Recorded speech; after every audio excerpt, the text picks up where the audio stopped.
Assalamualaikum warahmatullahi wabarakatuh, anak-anak kelas 5 yang solih-solihah. Gimana kabarnya hari ini? Semoga tetap sehat dan semangat ya. Hari ini berjumpa lagi dengan Bu Priska, kita akan belajar IPA lagi tentang menjaga alat pernapasan dari berbagai penyakit. Nah, kemarin Bu Priska sudah kirimkan video tentang organ-organ pernapasan manusia dan organ-organ pernapasan hewan beserta cara kerjanya ya.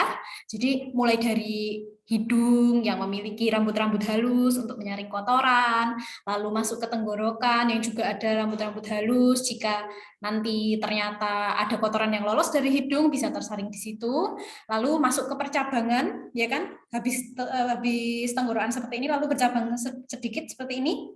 Ya, itu masuk ke bronkus namanya ya, cabang tenggorokan. Jadi yang pertama kali bercabang itu namanya bronkus. Lalu masuk ke lingkaran yang elips itu seperti ada lingkaran paru-paru ya. Ada cabang kecil-kecil dulu. Cabang kecil-kecilnya itu namanya bronkeolus.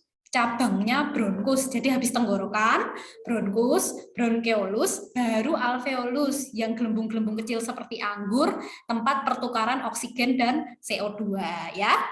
Nah, hari ini kita akan mengulang sedikit tentang penyakit-penyakit pernapasan. Kemarin sudah dijelaskan oleh Bu Rika dan Bu Nita ya. Nggak apa-apa, kita ulangi supaya lebih ingat. Nah, sebelum belajar, siapkan dulu alat tulismu, buku tulismu untuk mencatat hal-hal penting, dan juga siapkan buku paket kalian yang tema 2, lalu dibuka halaman 99 ya. Oke, yuk kita belajar. Nah, masihkah kalian ingat tentang berbagai macam penyakit pernapasan? Apa ya yang menyebabkan orang itu mengalami sakit pernapasan? Nah, ini dia sebab utamanya. Yang pertama itu pencemaran udara. Bisa dari asap, debu, bau tidak sedap, dan pencemaran-pencemaran udara lainnya. Coba bayangkan ketika kalian lagi naik sepeda gitu ya, atau bermain di depan rumah, ternyata tetangga kalian ada yang bakar sampah. Bau asapnya tidak enak kan, membuat kalian batuk-batuk kan. Nah, itu adalah salah satu contoh dari pencemaran udara yang membuat pernapasan kita terganggu. Yang kedua adalah merokok. Merokok itu mengganggu tenggorokan karena ada bahan-bahan berbahaya seperti nikotin, tar, dan lain-lain. Sebetulnya tidak hanya bagian pernafasan saja yang terganggu karena merokok. Biasanya kalau kita lihat di iklan-iklan itu ada apa saja yang dituliskan. Merokok itu menyebabkan, iya betul, penyakit jantung, penyakit yang lain-lain, ya kan? Tidak hanya bagian pernapasan berarti. Nah, sehingga merokok itu memang berbahaya bagi tubuh. Lalu yang ketiga, terinfeksi kuman. Nah, kuman ini bisa virus, bisa bakteri ya. Contohnya nih TBC. TBC ini tuberkulosis, ini disebabkan oleh bakteri tuberkulosis. Kalau influenza disebabkan oleh virus. Lalu ada bronkitis, radang pada cabang tenggorokan atau yang kita sebut bronkus ya. Lanjut. Nah, penyakit pada pernapasan itu ada apa saja sih? Kemarin sudah ya sebetulnya, tapi Bu Priska mau ulang. Nah, yang pertama ada kanker paru-paru. Kanker paru-paru itu terjadi karena pertumbuhan sel di dalam tubuh itu tidak terkendali, biasanya karena asap rokok. Lalu yang kedua, amandel, yang biasanya di sini ya. Di sini nih ya, di kanan kiri ini, pembengkakan pada tekak. Yang Bu Priska pegang ini namanya tekak. Di sini nih. Nah, lalu yang ketiga bronkitis atau radang pada bronkus. Bronkus tadi apa? Cabang tenggorokan.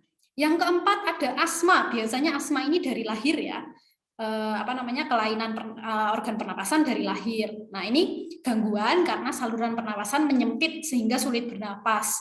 Biasanya disebabkan oleh alergi atau memang tidak kuat terhadap suatu udara, misalnya terlalu dingin, terlalu panas gitu ya. Itu asma. Nah, obatnya asma ini juga diresepkan oleh dokter sehingga tidak bisa sembarangan gitu. Lalu yang kelima, TBC atau tuberkulosis. Nah, ini adalah radang paru-paru yang disebabkan oleh bakteri tuberkulosis. Bakteri itu nanti memunculkan bintil-bintil kecil pada alveolus. Nah, alveolus itu kan tempat bertukarnya oksigen dan CO2 ya.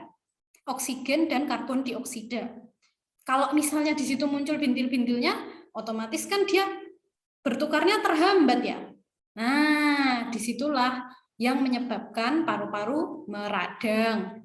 Lalu ada influenza. Nah, influenza ini biasanya paling sering karena dia mudah menular apabila kita tidak memiliki daya tahan tubuh yang baik, kondisi kita lemah, kurang istirahat gitu ya. Biasanya gejalanya pilek, pusing, meriang, dan lain-lain. Nah, selanjutnya ada faringitis. Nah, radangnya ini ada di faring, makanya namanya faringitis. Disebabkan oleh apa? Disebabkan oleh bakteri. Bakterinya namanya keren nih, Streptococcus faringitis ya.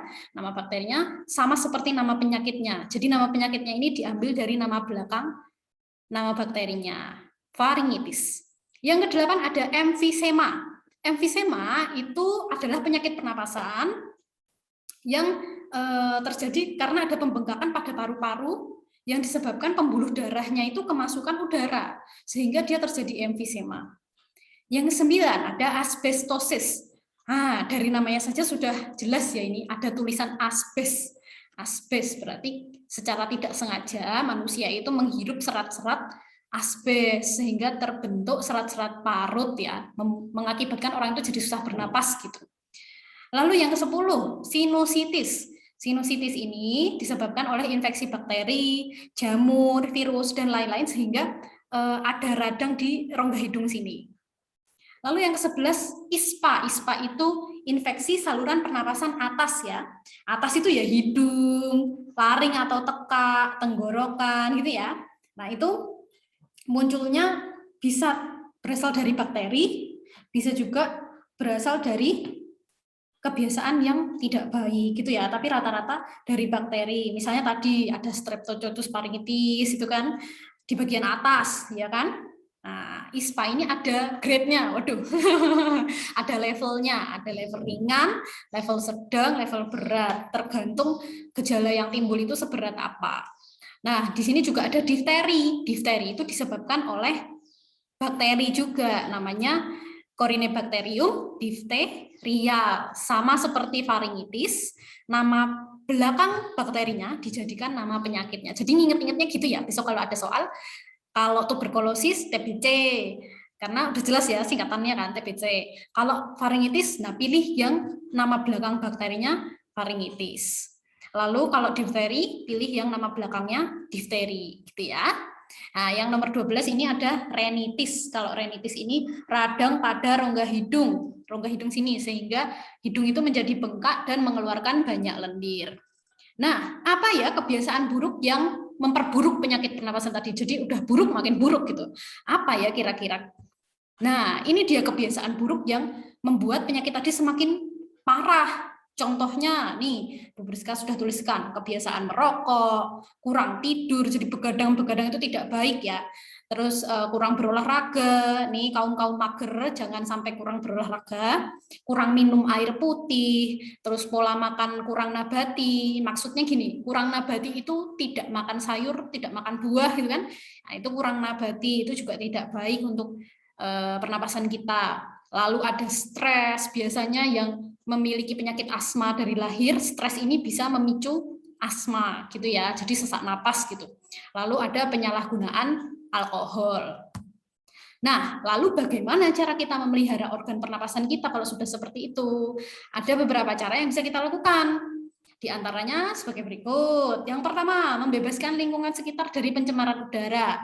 Ya, contohnya kita bisa menanam pohon, melakukan reboisasi sehingga banyak oksigen yang ada di sekitar kita.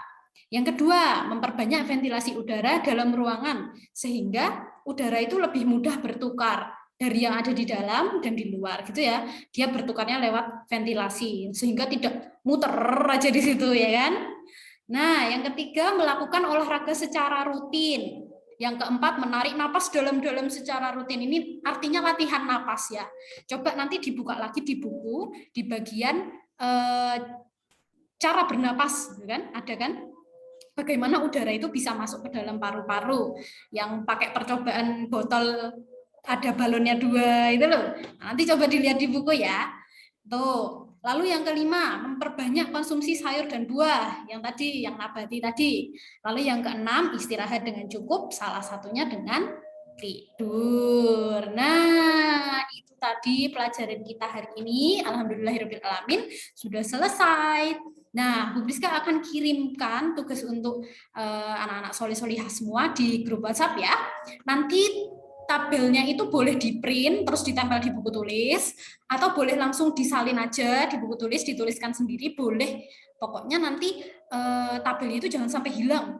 Biarkan ada di buku tulis gitu ya, di save baik-baik supaya nanti bisa dipelajari lagi.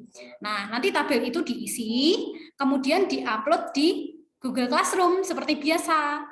Ketika mengupload jangan lupa tuliskan nama lengkap, nomor presensi, dan kelas. Jadi sebelum turn in tuh dicek dulu, udah semua dikerjain belum ya? Oh, udah dikasih nama belum ya? Nomor, kelas gitu ya. Baru habis itu di turn in, oke? Bu Priska tunggu sampai hari Sabtu pukul 9 malam, ya. Nah, dari Bu Priska itu dulu, jangan segan-segan jika ingin bertanya, baca lagi jika ada yang masih belum diketahui, ulang lagi video dari Bu Priska jika masih ada yang bingung, atau boleh langsung WA, ya. Dari Bu Priska itu dulu, tetap sehat, tetap semangat, jangan lupa belajar dan beribadah dari rumah. Wassalamualaikum warahmatullahi wabarakatuh.